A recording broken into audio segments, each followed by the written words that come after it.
ॐ सहना भवतु सहनौ भुनक्तु सह वीर्यं करवावहै तेजस्विनावधीतमस्तु मा विद्विषावहै।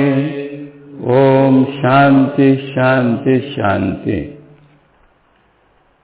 हम लोगों ने रथ कल्पना देखी और रथ कल्पना के द्वारा हमको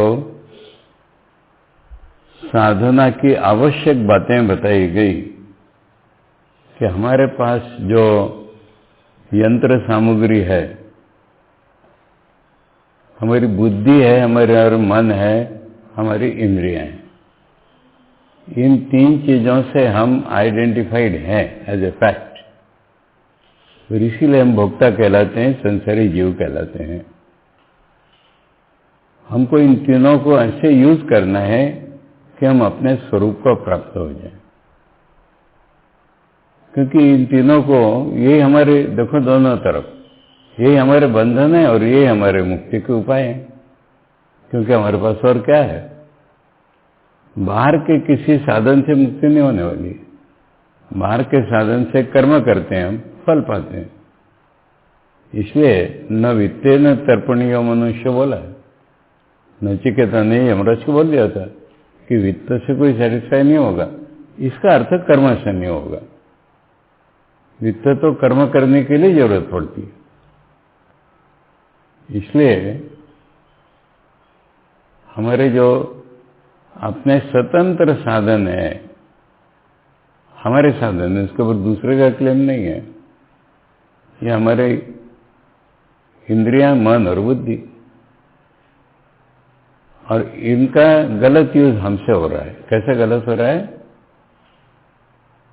कि हमारी बुद्धि को पता ही नहीं है। बुद्धि को क्या पता नहीं है, लिख लो। बुद्धि को अपने स्वरूप का पता नहीं है और उसके पास कैसे जाया जाता है इस मार्ग का पता नहीं है। हमें इन दो ही चीजों का ज्ञान आवश्यक है। What is our goal and what is our way. और ये प्रत्येक का अलग अलग होगा, क्योंकि प्रत्येक की बुद्धि को कलरिंग अलग अलग है। नहीं तो हम एक दूसरे से अलग ही नहीं होते। बुद्धि को पता चलना चाहिए मेरा लक्ष्य क्या है और उसकी प्राप्ति का मेरा उपाय क्या है। ये बुद्धि को मालूम होना चाहिए। और इसी के लिए सारा ये शास्त्र सुनना का प्रयास होता है। मन को क्या पता होना चाहिए, मैंने बुद्धि के अधीन चलना है, स्वतंत्र नहीं चलना है, और इंद्रियों को छूट नहीं देनी है। ये मन को पता चलना है।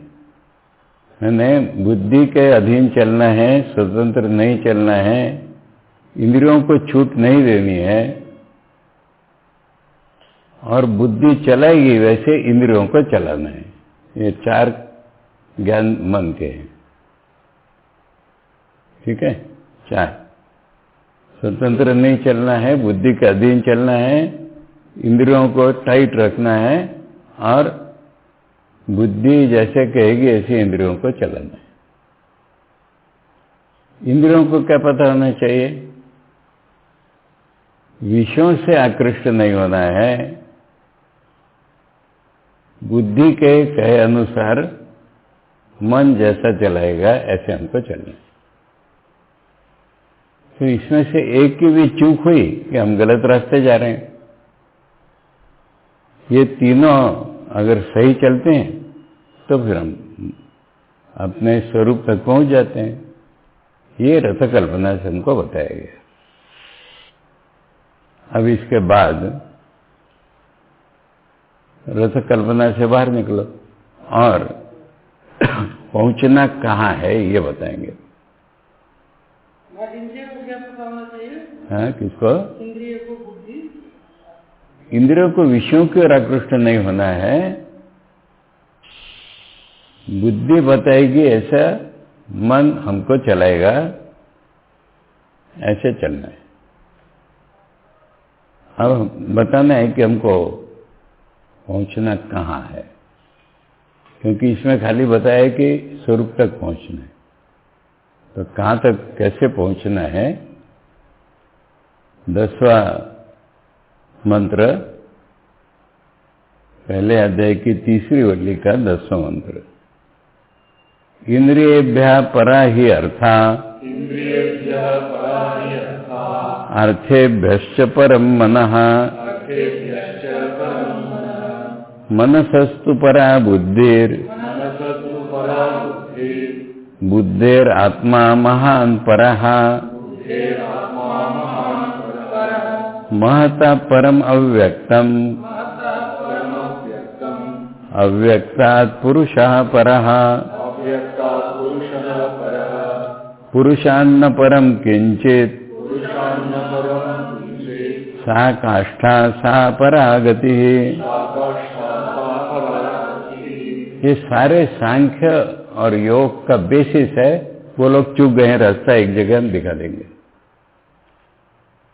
अब इसमें महत्व का एक शब्द आया है, अर्थ। इंद्रियों के साथ ये शब्द कई बार आता है। इंद्रियों का जो अर्थ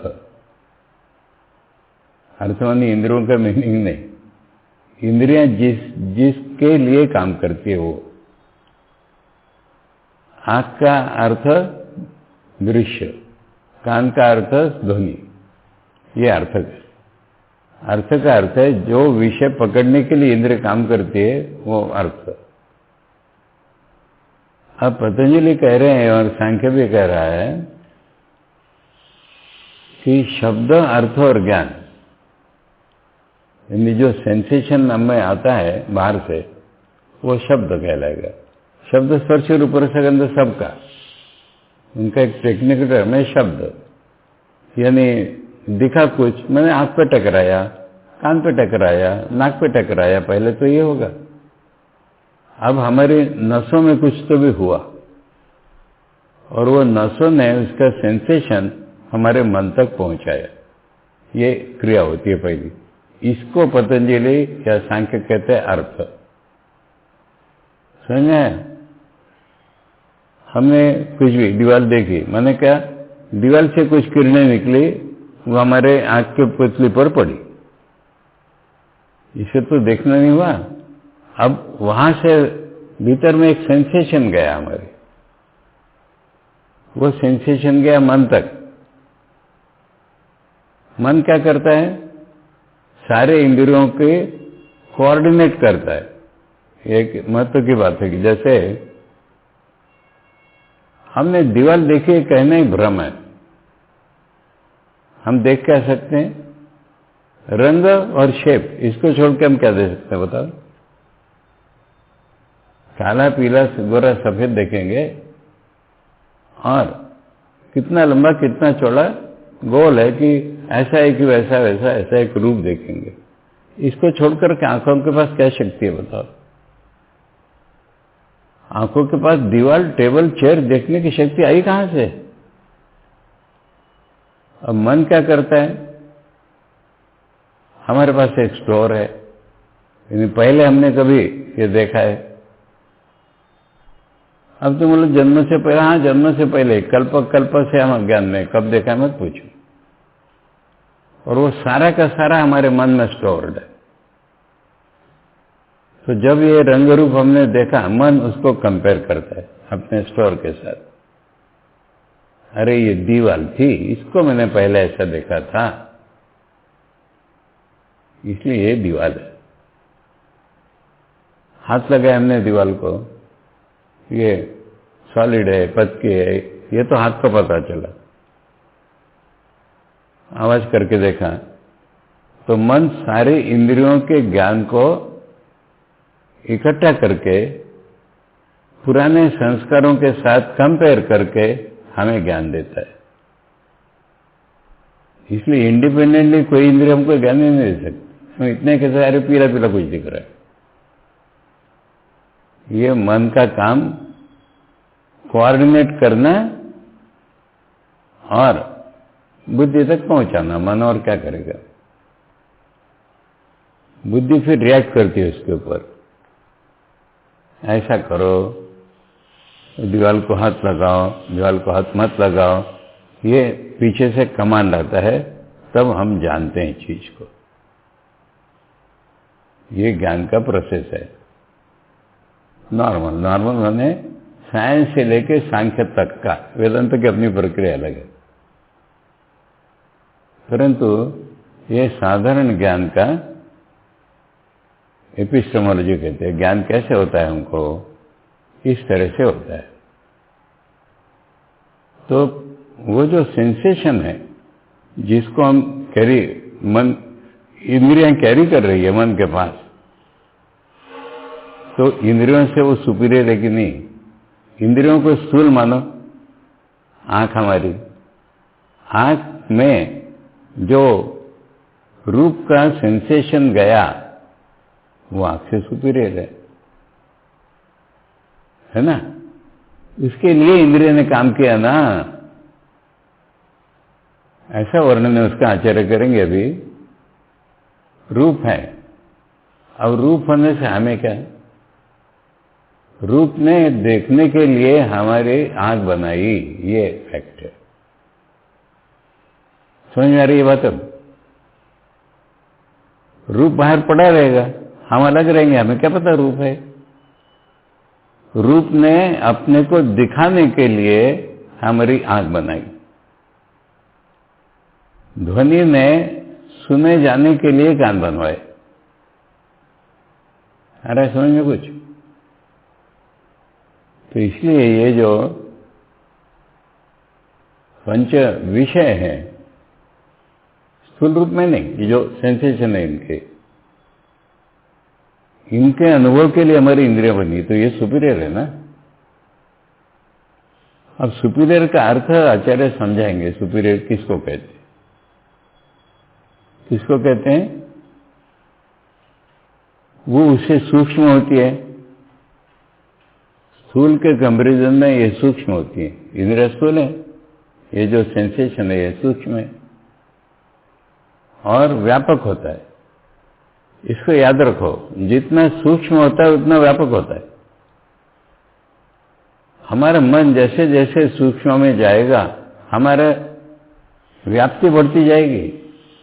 इसलिए जो शरीर के ऊपर ट्रांसेंडेंट होते हैं उनको सारी दुनिया का ज्ञान होता है, उनको हमारे मनों का ज्ञान हो जाता है। जैसे हम सूक्ष्म हुए ऐसे व्यापक हो गए। अब ये देखो ना, ये स्थूल परमाणु है सारे, इनका अगर परमाणु अलग निकले तो सारी दुनिया में फैल जाएंगे। सूक्ष्म है वो। सूक्ष्म चीज हमेशा ही व्यापक होती है और भीतरी होती है। स्थूल के भीतरी होती है ना वो।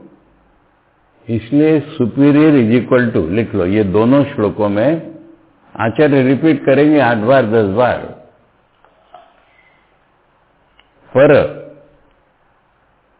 पर शब्द है, पर। अब लिख लो अंग्रेजी में सुपीरियर। पर इज इक्वल टू सुपीरियर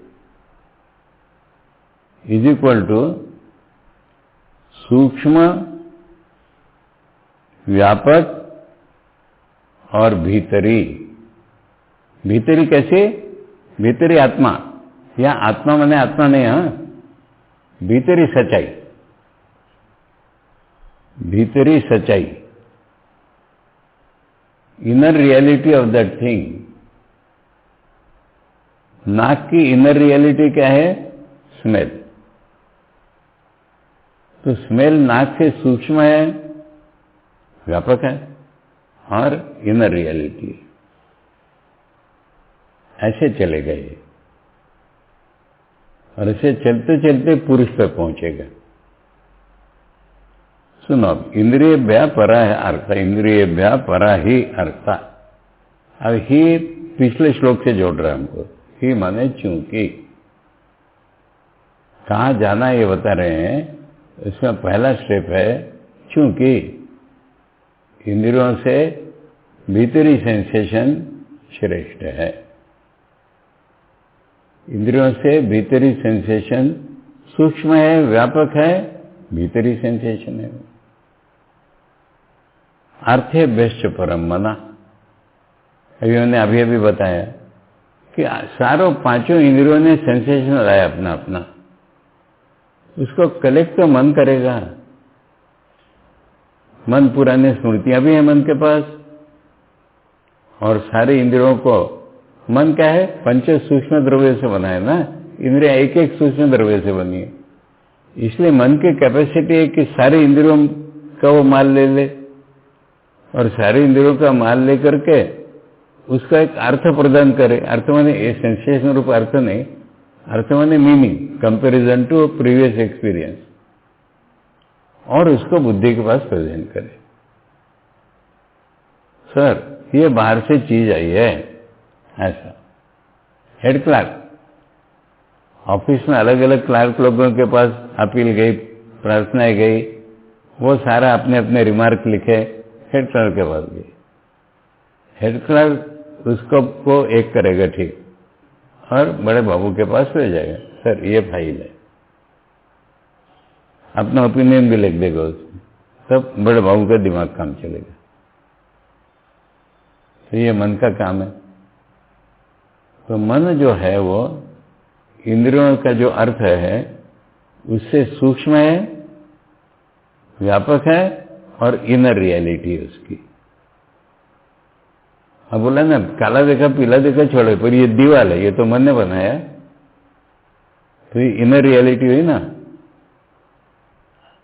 अब इसने बुद्धि के पर से प्रेजेंट किया। बुद्धि मन का एक फंक्शन है। मन शब्द हम दो अर्थों में प्रयोग करते हैं, पूरे को मन कहते हैं और एक फंक्शन को मन कहते हैं। तो मन ने बुद्धि के पास प्रेजेंट किया। अब वही ऑफिस का उदाहरण लो तो बड़े बाबू हैं, ये सुपीरियर है ना, क्योंकि ज्यादा सूक्ष्म है इनका काम। अगर बुद्धि का काम सूक्ष्म नहीं हुआ, अपने लाइफ में देखो, मन तो इमोशनल है। मन संकल्प विकल्प करना जानता है, बह जाएगा कहीं। बुद्धि को निश्चय करना है,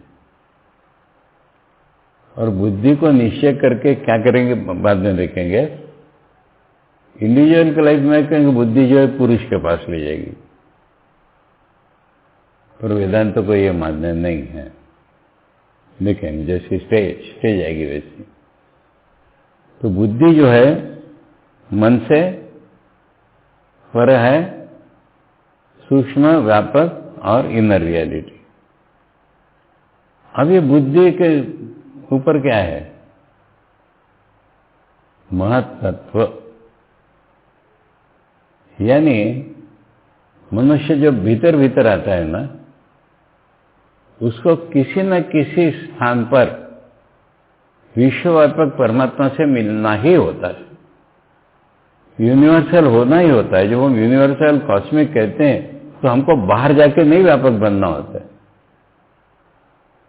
फुटबॉल में हवा भर भर करके उसको कोई हम बलून नहीं बना सकते। हमसे अंदर, हमारी इंडिविजुअल बुद्धि से अंदर, उधर से सोचो तो समझ में आएगा। ब्रह्म से तो हिरण्यगर्भ निकले ना, और हिरण्यगर्भ से अलग अलग जीव निकले। अभी अलग जो जीव है, ये जो ब्रह्म के पास जाने की कोशिश करेगा तो बीच में हिरण्यगर्भ मिलेंगे ना। अब इसका नाम क्या है वेदांत में? यहां खाली महान लिखा है, नहीं, महान आत्मा लिखा है। यहां फर्क हो रहा है। सांख्य और योग इसको महत कहते हैं, वेदांत इसको महत आत्मा कहता है। यानी जो पुरुष है, जो चीफ है, उसके, ये बड़े बाबू है, साहब नहीं है ये, समझे ना? तो ऐसा एक काम होता है। बुद्धि को सारा का सारा मटेरियल अपने व्यापक जो स्वरूप है उसका, हिरण्यगर्भ ने सबकी बुद्धि ना, सबकी बुद्धि के हमें एक पार्ट होते हैं। अब यहां से दूसरी चीजें निकलेंगी। जो भी पार्ट एंड होल की फिलोसॉफी होती है ना रामानुज वगैरह की, इसका मतलब अपने को बुद्धि समझ रहे हैं। हनुमान जी से राम ने पूछा तुम कौन हो? उसने कहा देह बुद्धा तो दासोम जीव बुद्धा तो दंशक। ये जीव है। जीव का अर्थ विज्ञानमय कोश अर्थात बुद्धि। इसको टेक्निकली बुद्धि कहते हैं। हम जिसको बुद्धि कहते हैं तो एक तर्क की प्रक्रिया है। बुद्धि माने मैं। अब ये मैं जो है ना बड़े मैं को प्रेजेंट करेंगे। सारी चीजें ये उसको हम ईश्वरी मान लो, ये ईश्वर के पास प्रेजेंट करें। अरे समझ में? बुद्धि से श्रेष्ठ सूक्ष्म व्यापक और इनर रियलिटी है महान आत्मा। महान आत्मा के नाम हिरण्यगर्भ, सूत्रात्मा, प्राण, ये सब उसके नाम है। यानी भगवान विथ यूनिवर्सल माइंड। ठीक है। अब इससे ऊपर कौन है? ये सब सूक्ष्म तत्व है ना, पंच सूक्ष्म तत्वों का ही बना है ना। मन भी बुद्धि भी। बुद्धि सात्विक अंश से बनी है इसलिए ऊपर है वो। अब उसके ऊपर क्या है? अव्यक्त प्रकृति। हम इसको आकाश कह देते हैं, कई नामों से कह देते हैं। इनडिस्क्रीट मैटर मैंने समझाया है तुम लोगों को भी। आकाश मैंने प्रकृति जिसके विभाग नहीं हुए अभी तक। समझ में आना है तो अपनी गहरी नींद सोचो। गहरी नींद में हम तो होते हैं, हमारे साथ और क्या होता है? मन बुद्धि नहीं होते ना। अब कुछ नहीं होता है मत को, अव्यक्त प्रकृति हमारे पास। वहीं से फिर बुद्धि मन निकलता है। सर हमारे मन बुद्धि थक गए, हम गहरी नींद में चले गए। जब इनकी रेस्ट पूरी हो गई, ये रिफ्रेश हो गए, वहां से फिर आ गए हम। संसार में सोचो, प्रलय में क्या होता है? ये हिरण्यगर्भ भी प्रकृति में घुस गए पूरे। तो इसलिए हिरण्यगर्भ से, यानी दूसरे श्लोक में कह रहे हैं हम, महता महत से, महता म्हणजे महत से, परम अव्यक्तम। ये जो अव्यक्त प्रकृति है, वेदांत कहेगा अव्यक्त प्रकृति के साथ ईश्वर है। सांख्य कहेगा महत प्रकृति में चला जाता है। वेदांत कहेगा महत के साथ जो ईश्वर था वो अव्यक्त प्रकृति के साथ ईश्वर। ये ईश्वर है एक्चुअली,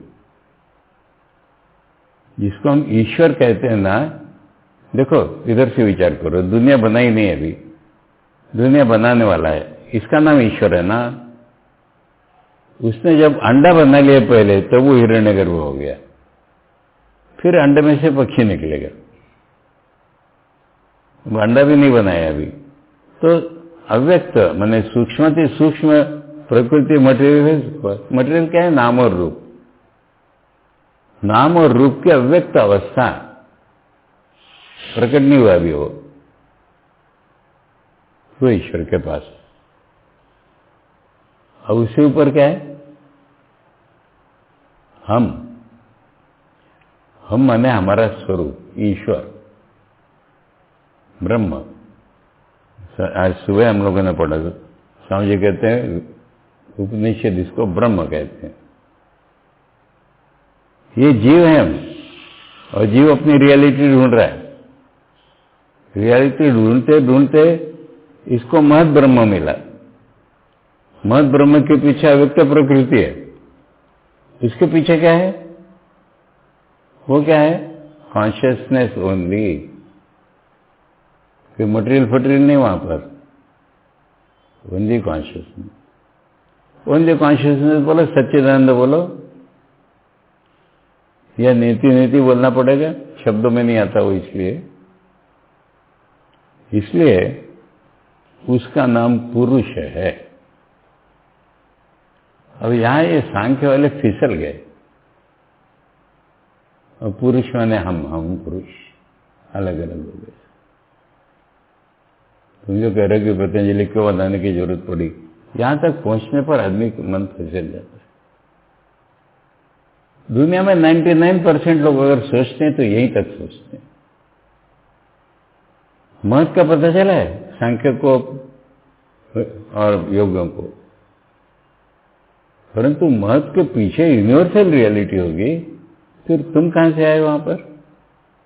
कहां से आए मत पूछो, अज्ञान से आए। मैं हमारा इतना स्ट्रांग है, वो फिर बाहर निकल आए वहां। खैर उसको छोड़ो, अभी हम वेदांत ही पढ़ रहे हैं। तो उसका नाम है पुरुष। अब क्या है कि हमारा जो सोचने वाला मन है ना, उसको एक आदत पड़ जाती है, तो उसी लाइन में पूछ, उसके परे क्या है?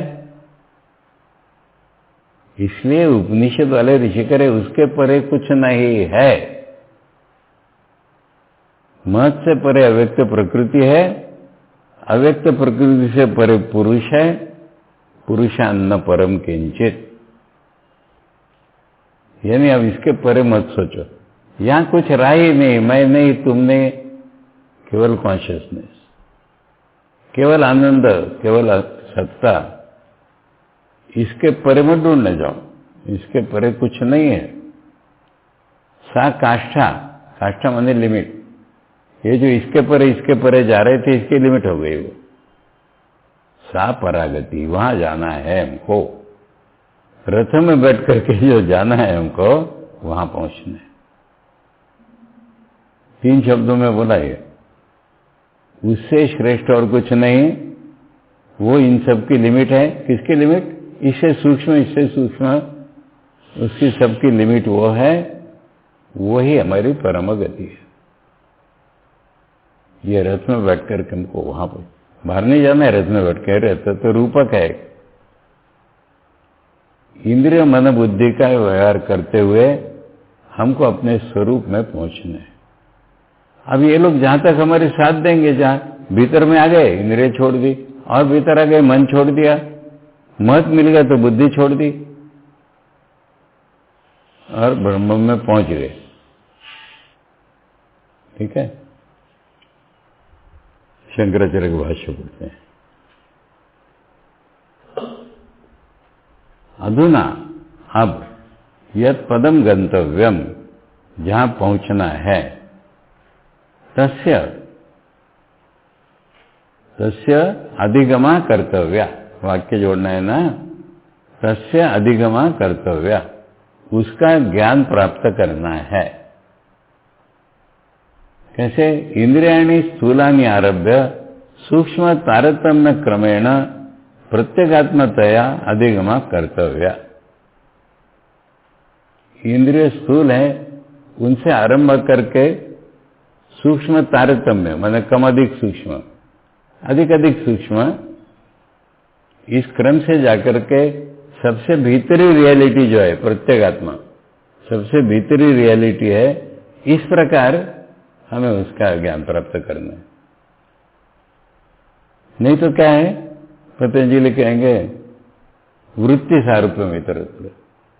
अरे तब तक हम अपने को मन सोच रहे हैं, इंद्रिय सोच रहे हैं, बुद्धि सोच रहे हैं, जाना वहां है। जब वहां पहुंचेंगे तो सारा नीचे गिर जाएगा, कोई जरूरत नहीं पड़ेगी इनकी। इनसे परे, इनसे परे, इनसे परे, इस क्रम से हमको वहां जाना है। अधिगमा कर्तव्या माने पहुंचना है, ज्ञान प्राप्त करना है। इति एवं अर्थम इदम आरभ्यते, अर्थ माने ये मीनिंग अब बताना है। स्थूलानि तावद इंद्रियाणि, इंद्रिया तो स्थूल ही हैं। तानि यैर अर्थैर आत्म प्रकाशनाय आरब्धानि, जिन अर्थों ने मैंने शब्द स्पर्श रूप रस गंध ने अपने को प्रकाशित करने के लिए बनाया, जिनको इंद्रियों को, नहीं तो क्या कार्य करती है इंद्रिया? अर्थ प्रकाशन ही करती है ना, तो फिर उन्होंने ही बनाया ना इसको अपने अर्थ प्रकाशन के लिए। तेभ्या इंद्रियभ्या स्वकार्यभ्या, माने इंद्रियों को उन विषयों ने बनाया तो इंद्रिय उनकी कार्य हो गई, प्रोडक्ट हो गई। उनके कंपैरिजन में ते परा ही अर्था, वो जो अर्थ है वो श्रेष्ठ है पर। अब परा का अर्थ आचार्य समझा रहे हैं, सूक्ष्म महांतश्च प्रत्यगात्म भूताश्च। महांत माने उससे बड़े, व्यापक। महांत माने एकदम ब्रह्म नहीं, यहां पर उससे व्यापक, सूक्ष्म, व्यापक और प्रत्यगात्मभूत। प्रत्यगात्मा माने इनर रियलिटी उसकी, इंद्रिय की आंख की इनर रियलिटी है रूप, ठीक है ना। रूप ने अपने को प्रकाशित करने के लिए आंख को बनाया, तो आंख की इनर रियलिटी रूप ही है। आंख से सूक्ष्म है, व्यापक है और इनर रियलिटी है। गीता परिसर ने उसको प्रत्येगात्मा जैसे जैसे शब्द डाल करके अर्थ बना दिया। तेभ्य अर्थेभ्यश्च, अब वो सेंसेशंस आए सब इंद्रियों से, परम, परम माने फिर वही सूक्ष्मतरम, अधिक सूक्ष्म, महत, व्यापक, प्रत्येगात्म भूतम च, इनर रियलिटी। उन अर्थों की इनर रियलिटी मन है। मैंने मन ने उनको कोलेक्ट करके एक बना दिया ना कुछ।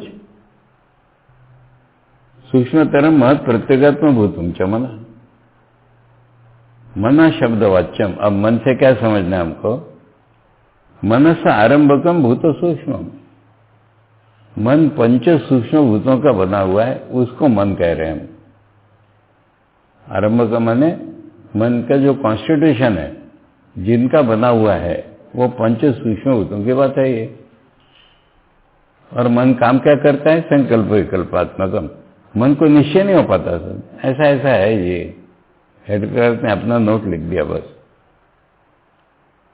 संकल्प विकल्पादि आरंभकत्वात्, वो पंच सूक्ष्म भूतों ने संकल्प विकल्प करना शुरू कर दिया, इसलिए वो मन कहलाते हैं।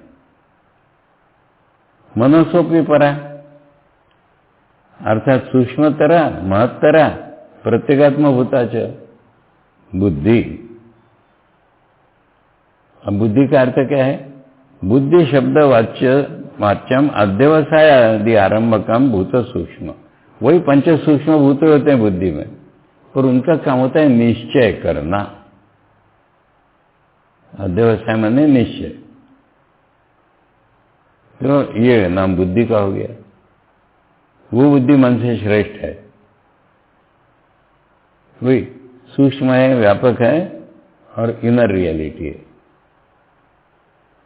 बुद्धि का आत्मा कौन है? बुद्धेर आत्मा शब्द है। आत्मा सर्व प्राणी बुद्धि नाम प्रत्येगात्म भूतत्वाद आत्मा महान। मेरी बुद्धि, तुम्हारी बुद्धि, इसकी बुद्धि, उसकी बुद्धि, सबकी बुद्धि, सबकी इनर रियलिटी वो है। वहां से टूट टूट करके हम निकले सारे, इसलिए वो हमारी इनर रियलिटी है। सर्व प्राणी बुद्धि नाम प्रत्येगात्म भूतत्वात्, सभी प्राणियों की बुद्धि के इनर रियलिटी वो है महान। इसका नाम महान क्यों है? सर्व महत्व, वो सबसे बड़ा है। दुनिया की बुद्धि है वो। अव्यक्ताद, उसको समझा रहे, अव्यक्त है, उससे पहला जो निकला अव्यक्ताद यत् प्रथमम जातम हिरण्यगर्भम तत्वम। समझाते समझाते महत तक ले गए, समझाने के लिए महत जो है ना, वहां से अव्यक्त से पहला निकला ये हिरण्यगर्भम तत्वम। इसका वर्णन किया है आचार्य ने बोधा बोधात्मकम। मैंने इसके पास ज्ञान है ना और अज्ञान है ना, मैं रूपी ब्रह्म नहीं है ना ये, मैं आ गया ना इसमें। कौन सा मैं? ब्रह्म का मैं, हिरण्यगर्भ का, तो मैं आ गया।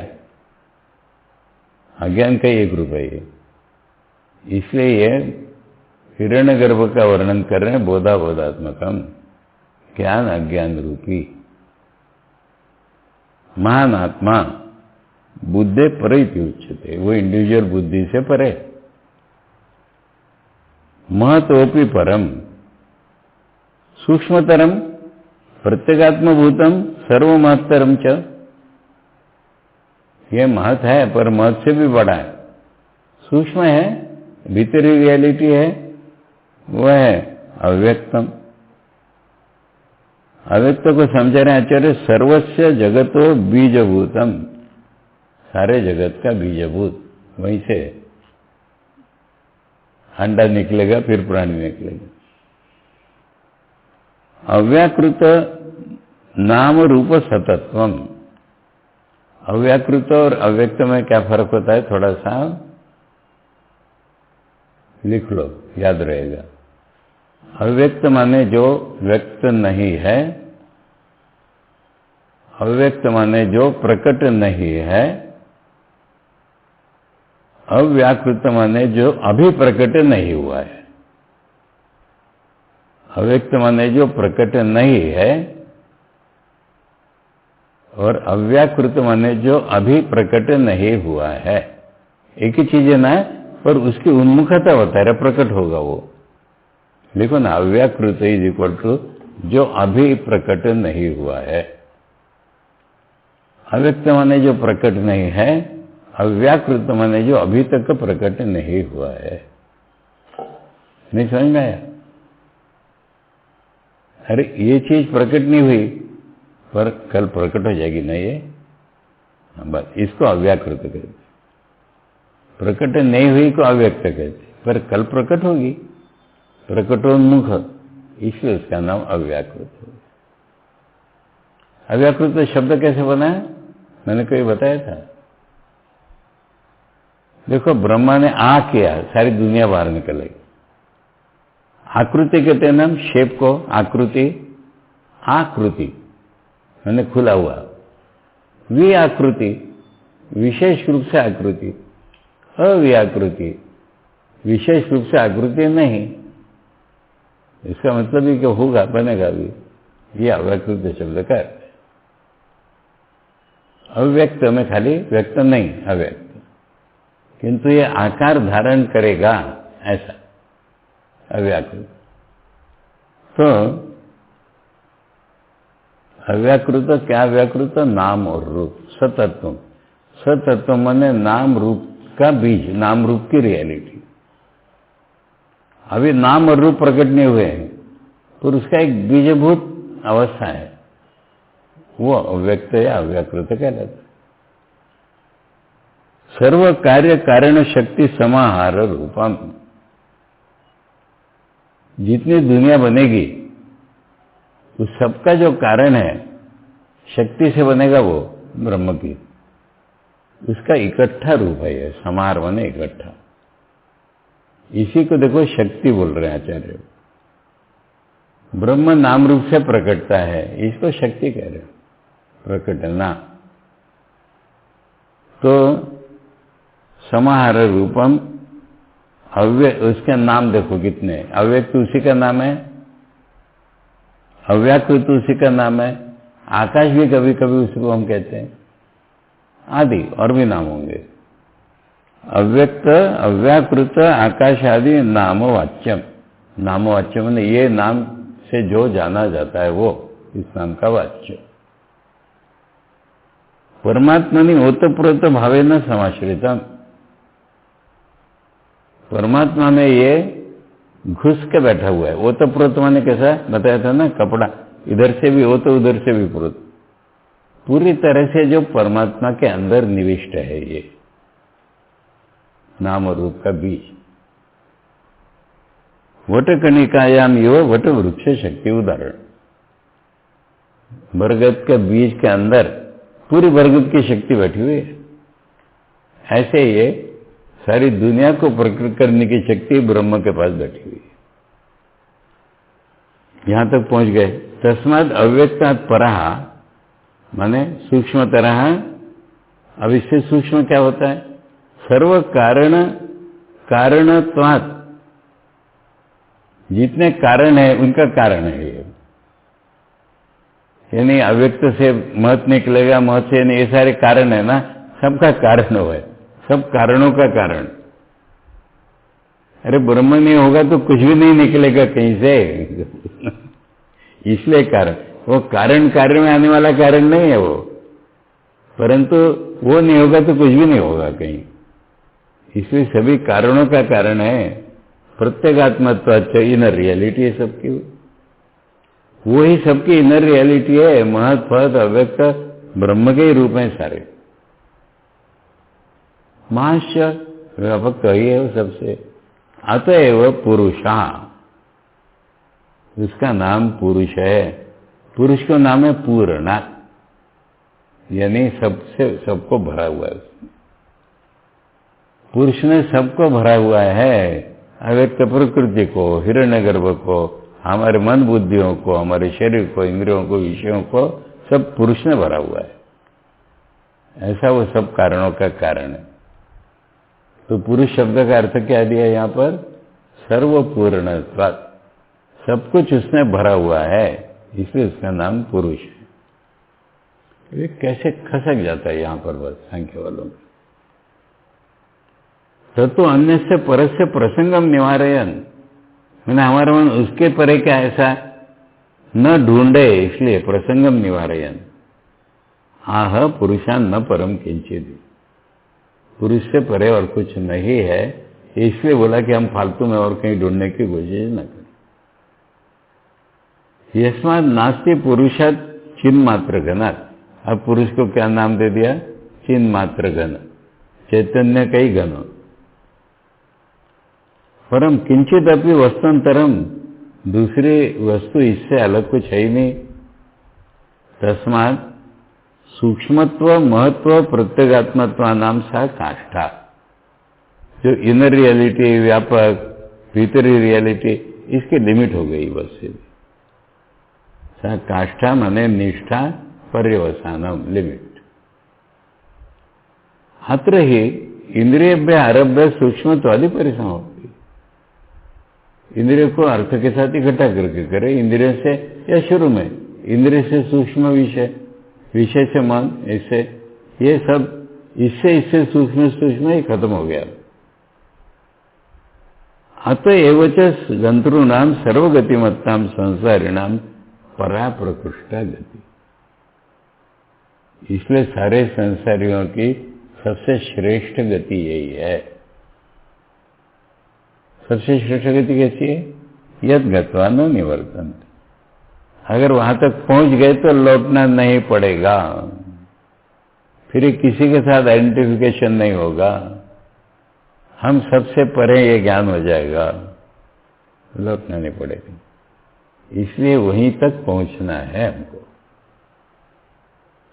अब इसमें एक शब्द है गति, गति, रस भी बोला, गति भी बोली, तो फिर मन में आता है गति के बाद तो आना होता ही है।